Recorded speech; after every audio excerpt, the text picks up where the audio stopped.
No nosso último vídeo, a gente mergulhou na complexa identidade que forma o Irã xiita enquanto muçulmano. A gente desvendou como é que uma história de um martírio lá do século VII e como essa história encontrou a esperança messiânica para se tornar a gramática hoje de um Estado revolucionário muçulmano. Nesse vídeo, eu quero convidar você para a gente atravessar o outro lado desse tabuleiro geopolítico e para voltar o nosso olhar para o outro lado da questão, para outra potência ali envolvida nesse conflito e que estampa aí as manchetes, que afinal é Israel. A gente ouve aí tanto falando que Israel é um Estado judaico. A gente está vendo, por exemplo, a estrela de Davi aí na bandeira de Israel estampada nos caças, nos tanques.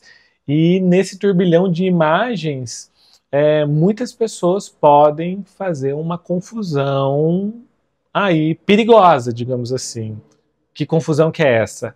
A ideia de que as ações militares do Estado de Israel são a expressão direta do judaísmo, que é essa civilização / tradição religiosa com mais de 3 milênios de história. Mas será que são ou não? Onde é que termina a tradição religiosa e a cultura milenar do judaísmo e onde começa essa ideologia política e moderna de afirmação territorial que a gente conhece aí como sionismo? Que força é essa que lê os conflitos de hoje através das páginas de profecias antigas, que vê os adversários geopolíticos como sendo a reencarnação dos inimigos bíblicos? Desfazer essa fusão, gente, não é um exercício fácil, não. Mas ela é uma necessidade urgente para a gente compreender a realidade, né? Para a gente ir além do senso comum e desses discursos inflamados. E é justamente essa proposta que eu faço para você aqui no canal do Instituto Luminário. Que a gente não teme entrar nas complexidades, nesses meandros, porque a gente sabe que é justamente na complexidade que a reflexão emerge, não é? Então, o meu trabalho com você aqui é acender a luz dessas análises críticas para a gente navegar nessas águas turbulentas. Eu sou Paulo Henrique Lopes, sou doutor em Ciência da Religião, e eu te convido para mais essa jornada de entendimento e aprofundamento de como o fenômeno religioso interfere agora na geopolítica mundial.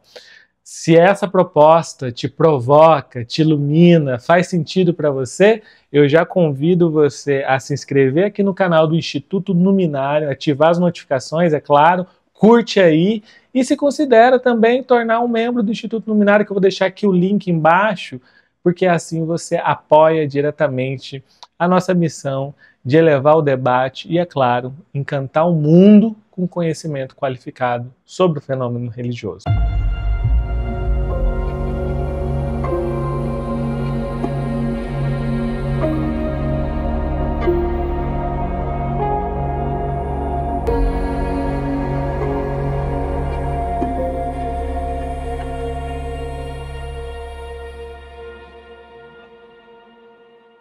Bom, antes de a gente falar de Estado, antes de falar de ideologia, a gente precisa entender, basicamente, obviamente, o que é o judaísmo. A primeira coisa que eu tenho para dizer para vocês é: o judaísmo não é apenas uma religião, nesse sentido ocidental, nesse sentido moderno da palavra.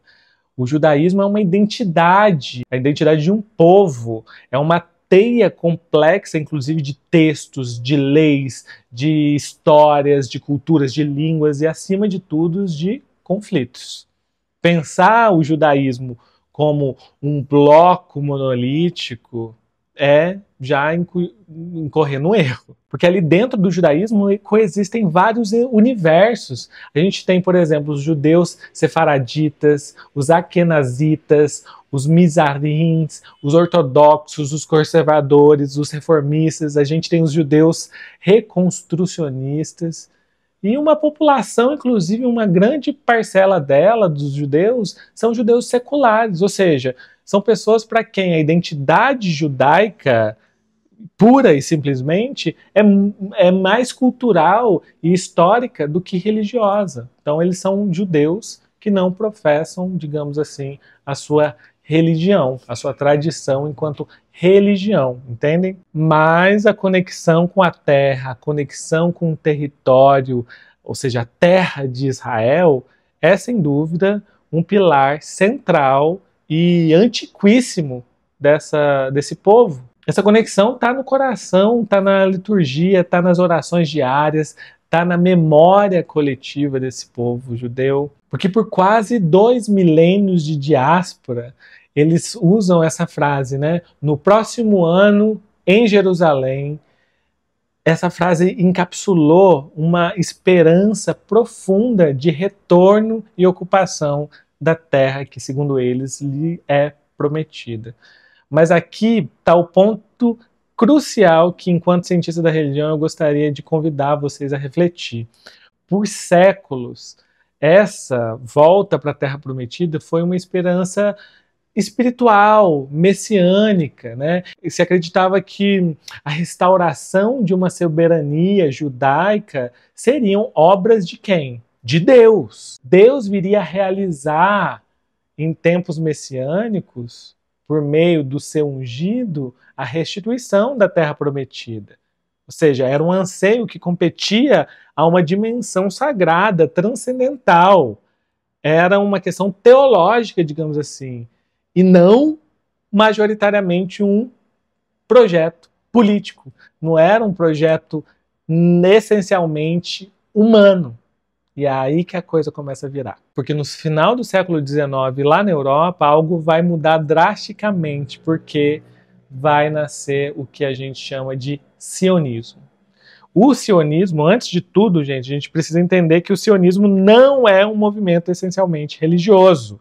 Ele nasce como um movimento político nacionalista, ali naquele contexto histórico, entende? Então, assim como os italianos, os alemães, eles começaram a buscar unificar os seus povos em estados-nação, a gente teve um grupo de pensadores judeus, em sua maioria, inclusive seculares, aqueles que não seguiam necessariamente a tradição religiosa propriamente dita. Esse grupo propôs uma solução para aquilo que eles viam como um fracasso da integração judaica na Europa. Como aquilo que ele viu como uma onda crescente daquele antissemitismo violento e racializado que estavam colocando eles como vítima. Então a gente tem uma figura central de um jornalista vienense que olhou ali para os pogroms da Rússia, para um caso lá que aconteceu na França de violência e concluiu que a única resposta duradoura contra o antissemitismo deveria ser a criação de um Estado-nação para o povo judeu. Entendem? O que o sionismo faz, então, é, em sua certa medida, revolucionário. O que ele faz? Ele pega aquela antiga aliança religiosa e espiritual por Sião, Zion, um dos nomes bíblicos para Jerusalém, e o que ele vai fazer? Ele vai ressignificar essa narrativa. Ele vai transformar essa narrativa de esperança de intercessão divina, de um anseio messiânico, de uma espera passiva. Agora ele vai transformar isso tudo em um programa político, em um programa ativo, em um programa secular e humano. Entendem? O objetivo agora passa a não ser mais esperar o Messias, mas arregaçar as mangas e construir o Estado com as próprias mãos. Através da diplomacia, através da compra de terra, através da imigração, através da ocupação e da conquista do território. Dito isso, é muito importante a gente entender que isso não foi um consenso entre o povo judeu. No seu início ali, o sionismo ele enfrentou forte oposição de muitos judeus, inclusive. Grande parte dos ultra-ortodoxos, que a gente chama, via e ainda vê o sionismo como sendo uma heresia. Por quê? Porque é como se fosse uma tentativa humana de apressar o fim das coisas, entendem? De forçar a mão divina, de tentar se colocar no papel do Messias. Eles não foram muito favoráveis a esse sionismo, não, e pelo contrário, criticam. A gente tem alguns judeus reformistas que se consolidaram no Ocidente, se consolidaram na Alemanha, na França, nos Estados Unidos, vendo que esse sionismo poderia colocar em xeque a aliança dos judeus nesses estados, entendem? Então não foi um consenso e não é um consenso ainda hoje os judeus a favor do sionismo, ou seja, desse nacionalismo e nessa criação do Estado de Israel. Em suma, o que eu quero dizer aqui é que judaísmo e sionismo, eles não são e nunca foram necessariamente sinônimos. Beleza, gente? O sionismo é uma ideologia política moderna que surgiu de dentro do mundo judaico, sim, mas não representa a totalidade dele. Então, não são todos os judeus, por exemplo, que concordam e apoiam a invasão de Gaza, por exemplo, e nem o conflito com o Irã. Mas eis que, em 1948, o Estado de Israel foi fundado, certo? E justamente, em grande parte, por aqueles sionistas seculares. Então, a religião aqui, a tradição religiosa, a narrativa religiosa, tiveram o seu lugar. Mas não foi necessariamente a principal força motriz dessa ideologia da criação desse novo Estado de Israel, desse Estado judeu, entendem? Ponto de virada, a explosão, digamos assim, que funde de vez a política com uma certa teologia radical, vai acontecer somente em junho de 1967, na Guerra dos 6 Dias. O que aconteceu? Em uma vitória militar avassaladora, violentíssima, Israel vai conquistar a faixa de Gaza. Entendem? Da onde também veio por aí esse conflito que a gente vê hoje, mas não só a faixa de Gaza. Vai conquistar a Península do Sinai, as colinas de Golã, vai conquistar a Cisjordânia, vai conquistar principalmente a cidade velha de Jerusalém, incluindo lugares muito sagrados para vários monoteísmos ali, né? Vai conquistar o Monte do Templo, que é o lugar mais sagrado ali para o judaísmo que a gente vê hoje. Note que essa vitória, essa conquista territorial para esse sionismo secular foi uma vitória muito estratégica. Mas eis que a partir daí um novo movimento começa a crescer, que é justamente o sionismo religioso, política e teologia, e agora em junção.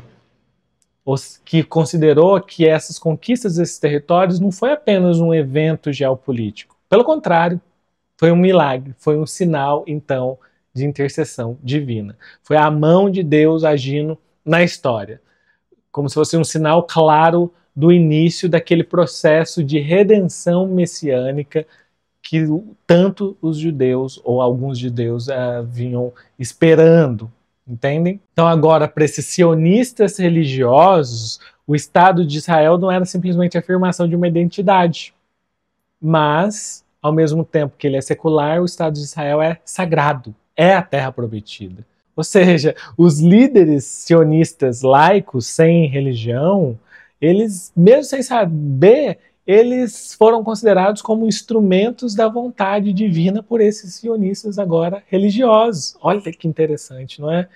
Então a criação do Estado de Israel para esse sionismo religioso passou a ser então o início do florescimento da redenção judaica. E, ora, e se a conquista desses territórios que já estão presentes desde lá do Velho Testamento é uma intervenção divina, a partir de agora esses territórios não podem ser negociados.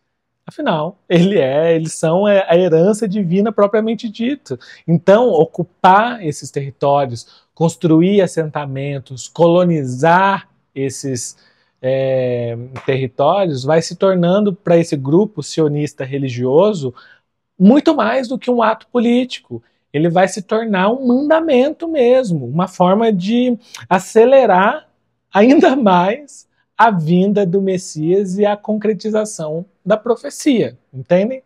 Então, assim, essa síntese explosiva entre nacionalismo moderno, sionismo, e fervor messiânico, sionismo religioso, que vai alimentar esse movimento de colonização que a gente está vendo nas últimas décadas e que se tornou uma força imensamente poderosa ali dentro de Israel, principalmente na região do Oriente Médio.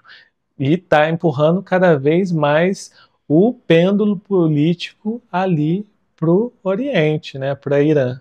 No que a gente volta então para o conflito. Imagina, quando o governo israelense, que hoje é fortemente influenciado por ministros ali do sionismo religioso, quando, então, o governo israelense fala em ameaça existencial, essa frase pode carregar uma dupla conotação, entendem? É a ameaça de um Estado-nação, sim, mas também, para essa ideologia sionista religiosa, pode ser a ameaça de um projeto divino em andamento ali. Então, se você viu o meu último vídeo, você vai entender agora. Aquela retórica, o discurso religioso tradicional do Irã, que bebe naquela salvação xiita, que espera também um líder, o imame, voltar e restabelecer a paz ali, vai, por sua vez, encontrar uma reverberação agora aqui nessas facções sionistas religiosas de Israel, que vão ler também o Irã como um inimigo ou uma ameaça justamente para que a vontade divina seja estabelecida ali. Então, a gente tem uma guerra que é por uma hegemonia regional ali no Oriente Médio, mas pelos dois lados ela pode ser emoldurada como capítulos de uma batalha cósmica, onde cada um está vendo no outro um impeditivo da vontade da concretização divina. E é justamente por isso que a gente precisa esclarecer essas narrativas, se elas são realmente parte da inclinação política ou se elas são apropriadas pela geopolítica para endossar ainda mais esse conflito. Nesse contexto aqui desse vídeo, é importante eu deixar claro para vocês que o judaísmo é uma tradição vasta, é uma tradição plural. Em contrapartida, o sionismo é uma ideologia política moderna, também com múltiplas correntes. E o sionismo religioso é uma das suas interpretações mais radicais, que inclusive sacralizou o Estado e a terra de Israel. Então, julgar, olha só, eu gostaria de terminar esse vídeo apontando para uma questão. Julgar todos os judeus pelas ações do Estado de Israel pode ser, sim, uma forma de antissemitismo. Mas, ao mesmo tempo, ignorar que a tradição religiosa, ou a narrativa religiosa, pode justificar a ocupação, sim, o genocídio, sim, a expansão em nome de Deus, sim. Ignorar isso é ser cego para uma das forças fundamentais desse conflito, entendem? Sim, o fundamentalismo mais perigoso, quer seja lá em Teherã, no Irã, quer seja em Jerusalém, em Israel, o fundamentalismo mais perigoso não é aquele que apenas lê os textos antigos, não, tá? É justamente aquele que lê as notícias de hoje através daqueles textos antigos. O fundamentalismo mais perigoso é aquele que transforma um adversário político em adversário religioso. Ou seja, aquele inimigo cósmico, o mal absoluto que deve ser aniquilado. E eu espero que isso tenha ficado claro para vocês aqui nesses dois vídeos que eu fiz sobre o Irã xiita e sobre o judaísmo aqui em Israel com o sionismo religioso também. Para, afinal, a gente resistir a essas leituras reducionistas, simplistas, para mostrar que todo esse conflito tem muitas camadas de interpretação, muitas camadas de história e, com certeza, as tradições religiosas em questão são mais variáveis, mais uma variável aí em toda essa equação dessa guerra que está escalando, infelizmente. Então é isso, eu espero que essa guerra acabe o quanto antes. Presto minha solidariedade a todos os civis envolvidos em ambos os lados e termino também reforçando uma vez mais que toda essa questão não é sobre judeus contra muçulmanos. Então, se você gostou desse vídeo, dessa série, se inscreve aqui no canal, já deixa o seu like, que a gente segue encantando o mundo com conhecimento qualificado sobre religião.